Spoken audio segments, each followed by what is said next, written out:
Hey guys, Coach Ben here, bigbenchas.com, and today I'm going to show you 2 ways which you can create more tension to the barbell and bench more weight.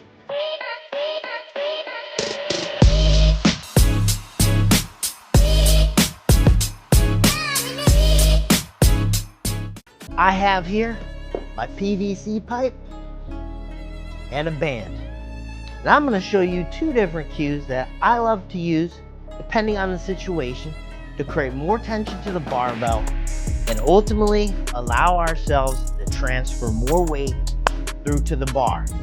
You can think of creating tension and what we're trying to do here with these cues as a game of Jenga. All right, bet you didn't come onto this bench vid thinking I've been talking about Jenga, but yet here we are. Now with Jenga, when we start removing bricks, what the hell happens? It becomes very unstable, right? It's all about who's gonna make this thing fall over.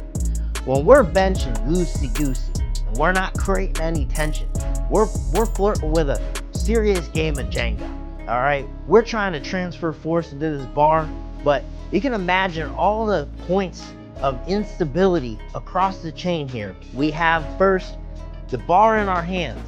If we're not gripping that barbell hard, if we didn't plant that barbell into a good position in our hand, you have slack through the skin moves around. All right, you have the actual muscle tissue of your hand, that glides around. We need to find a good, secure, firm spot for that bar to rest. The wrist joint itself, we're often trying to cast our wrist because that's a point in which we can really leak a lot of force.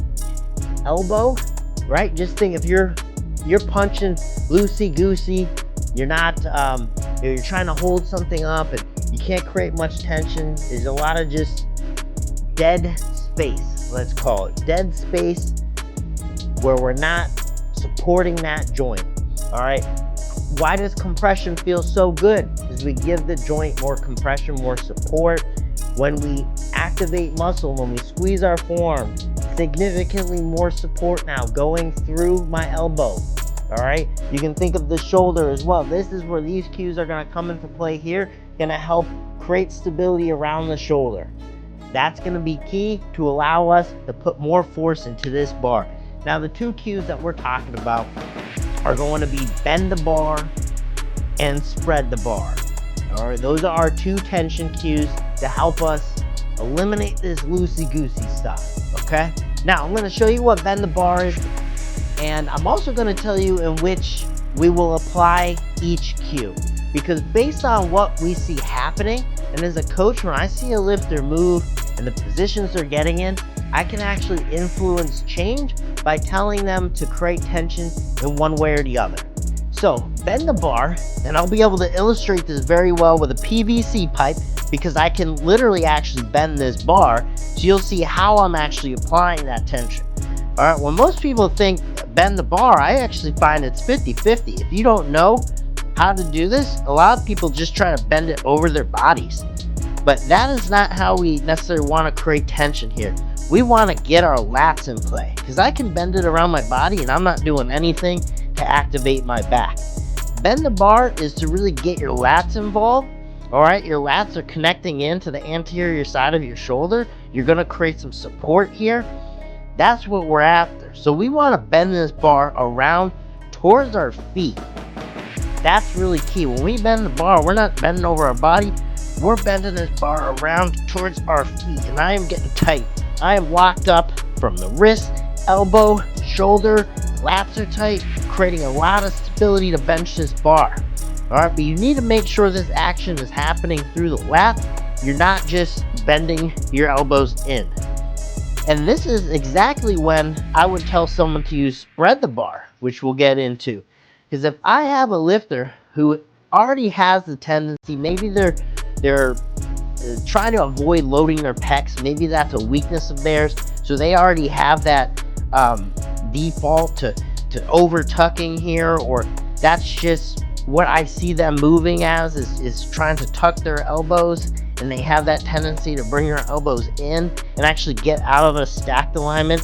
Because at the end of the day, no matter the grip that we're in, I like to coach a good stacked alignment. So if you're benching wider, you're gonna have a wider or a higher touch point, and your elbows are still driving underneath your wrists. If you're close grip, you're still stacked up. We have a lower touch point, wrists are right on top of the elbow, so we can transfer force, boom, right through.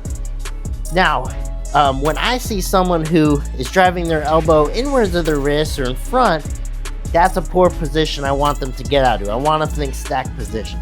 So I'm not going to further put them into a bad position by telling them to bend the bar if they already have this habit of tucking in and trying to avoid load in the past.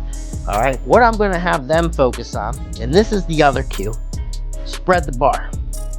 All right, so just like bend the bar, another way to create activation, tightness, tension through the upper back.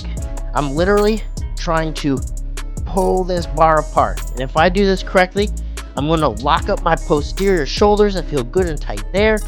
My upper back is working as well. I'm trying to think about retracting my shoulder blades tightly together. This cue is helping with all that. And it's important to note too that you can have a little bit of that sense of bend the bar while you're thinking about spreading. These can go hand in hand. You don't want to overdo either or, right? You want to find a nice balance in how you're creating tension. So I'm usually thinking I'm spreading that bar to get my upper back tight, and then I'm bending it to just feel that tightness go through my lats. If I have someone who I actually want to influence their elbows flaring out more to get them more aligned with the wrist, I'm going to tell them just focus on spreading. Just focus on spreading and maintaining that spread as you're going through the bench versus overdoing bend the bar and ending up over tucked or in a poor position there. That's when I'm going to have someone spread. Where I might actually have someone think about bending the bar would be if they are already flaring out a ton with how they bench. If they're benching like this, potentially even dumping into the bottom of the bench, I'm going to have them think bend the bar to try to recreate a different position. So that's going to get them to pull their elbows in, where otherwise they're keeping their elbows flared out. So those are the two tension cues that I'll use with the bench press, why we would go about and use them. Again, don't have to go entirely one or the other. You can find a nice blend of both worlds, but you want to know which one is going to be appropriate for you, because using the wrong tension cue can throw you into a position where you're not going to feel very strong in the bench, and that's not what we want. Coach Matt, then you know where to find me. You can meet me on a bench.